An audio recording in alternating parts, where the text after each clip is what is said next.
Baywatch is directed by Seth Gordon, written by Mark Swift and Damien Shannon, and it stars The Rock, Dwayne Johnson, Zac Efron, Alexandra Daddario, and Priyanka Chopra, among others. In this movie, devoted lifeguard Mitch Buchanan and his team try to defend the beach and the people in it from several dangers, including getting drowned, including getting attacked in the ocean, including getting robbed at the beach, and they also try to protect the people in ways that are not their jobs to do. It's the police's job. The movie is very self-aware of that, but there's also a shady plot going on with some drugs getting distributed at the beach and a drug trafficking thing that does not really lend itself to the movie. Look, I'm a huge fan of The Rock, I'm a huge fan of Zac Efron, I'm a huge fan of Alexandra Daddario, and I was a fan, not because it was good, of the original Baywatch series. And The Rock and Zac Efron in this movie are incredibly good. They are very funny. They have immense chemistry on screen. Whenever Alexandra Daddario is there, she has some shining moments, but all in all, I gotta say, she is not doing much in this movie. In fact, there are several scenes in this movie where I can see that Alexandra Daddario is in the shot, but why is she there?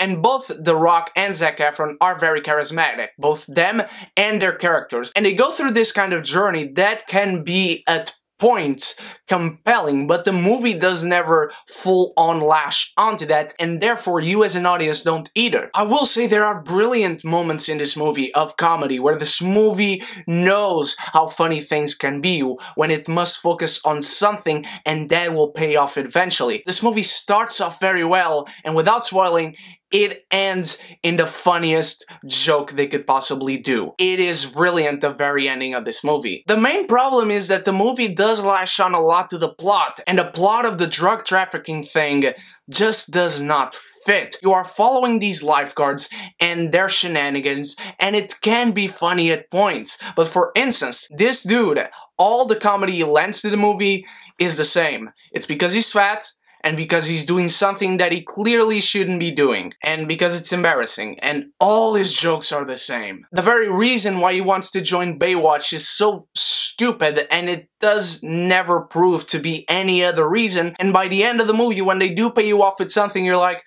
yeah, I know. And I gotta go back to the plot. The plot of this movie, with them trying to stop this drug trafficking thing, just feels so different. And Priyanka Chopra in this movie, I don't watch Quantico. I hear the show is good, I hear she's great on the show. She's in a complete different movie, and her performance doesn't work in here. In fact, at points, the movie is so self-aware of something that it takes away from itself. Look, this movie's trying to satirize and make some comedy out of the ridiculousness of Baywatch. There's even a line from Zac Efron's character that acknowledges it.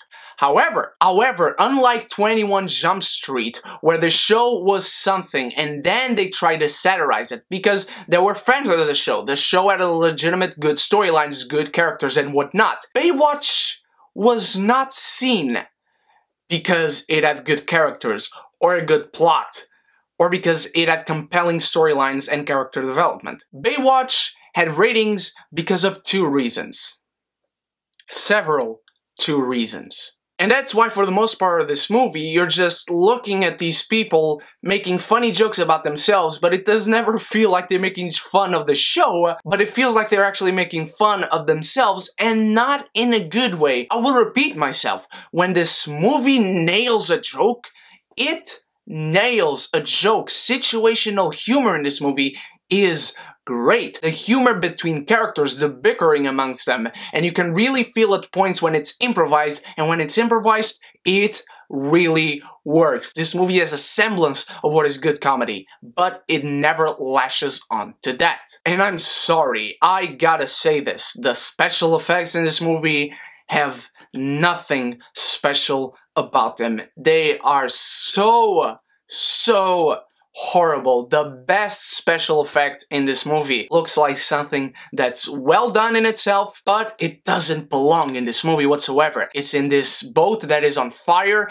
and they're going out to save the people that are in it trapped, and by God, you can really see the particles, and if you've studied special effects, you know what this is, the particles that you create on Nuke, for instance, and they are just flying all over the screen, and it does never feel like the characters and the set and these particles and the fire are on the same realm of reality, and it's just so cringy. There are so many sequences in this movie that are cringeworthy, and that is the worst type of bad that you can be. I did not go into this movie to care about the characters or feel compelled about the story. I went to have fun because the one trailer that I watched was really, really funny. And I knew what the movie wanted to be about. I knew what they said the movie was going to be about. The movie has sparkles of that.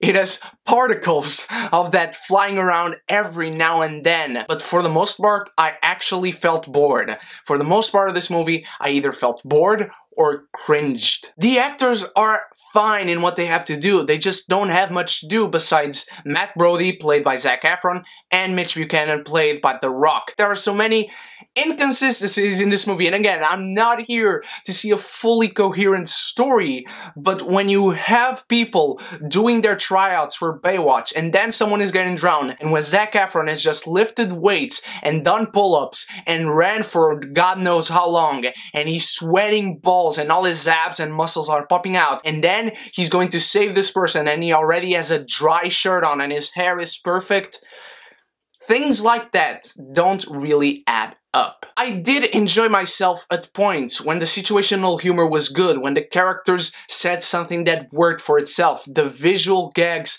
can work a lot, but the plot drives this movie down so much, and when one of the characters that has so much, too much focus on this movie is all the same all the time, every single time, the same fucking joke all over again, that's not good for you. Not for you as an audience member, and not for a movie. I unfortunately did not have a good time overall at Baywatch. I unfortunately cannot recommend Baywatch because by the end of Baywatch, I felt like Clark Gable. What did you think of Baywatch, my beautiful geekies? Did you enjoy it? Did you not? Did you ever see the original show? Let me know in the comments below because there are great homages to that show in the tiniest of details. Tomorrow I'll have a review for War for the Planet of the Apes, and after that I'll have a channel update for you to know where I'm going to be next week, what movies I'm going to review for you. I can't wait to be there. Thank you so much for watching, my beautiful geekies. You guys are the freaking best. I love you all so, so much. And until tomorrow with War for the Planet of the Apes, you stay beautiful, you stay geeky, and if you haven't done so yet, click the subscribe button and the bell so we can be geeky united!